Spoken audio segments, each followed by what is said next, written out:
madzoka zvakare kumastudios edu muchiti mune information kana kuti umboo hune maringe nezviri kuitika munyika. Mungatitsanangurirawo kana kutijekeserawo zvamunazvo?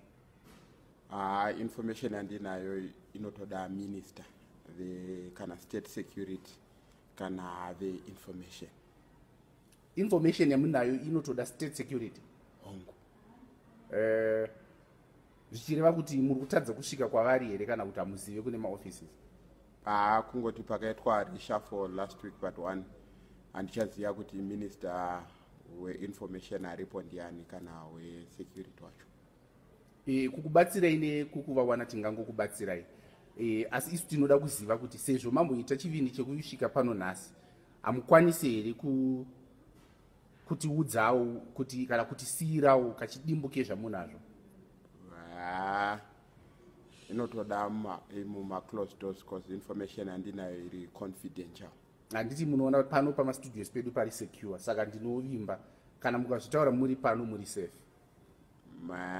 Isi information yekuti ndingangoburitse itori maringe ne-high profile person munyika, saka handikwanisi kungoti ndiitaure kumastudios. Makambozvisvitsa kana kuda kuti muendewo kana kupublic relations kumapurisa? Mapurisa inoda maminister. Ingave iri information yechi yamunayo? Ndoyandikuti ndoda kutaura naminister. Ipapo tapanzwa, but kuti mungosiyawo kuti semunhu ari mukuzviona muri pamhepo kuti vanhu vazive kuti muri kufambire chii, kuti vazive kuti muri kufambira nezvei. Information yacho hairi maringe nezvakaitika last week. Chii chakaitika? Kuti information yacho ndoyandikuti iyoyo yacho yese ndozoitaura yese kwako. Asi pano zvamunogona kusiyawo kapicha. Okay. Ndeyekuti vanhu vakarohwa Japres hanzi vanogara kuWarren Park D.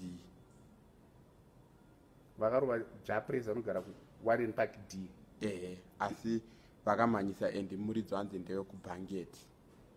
Ndiyo iri kuda state security?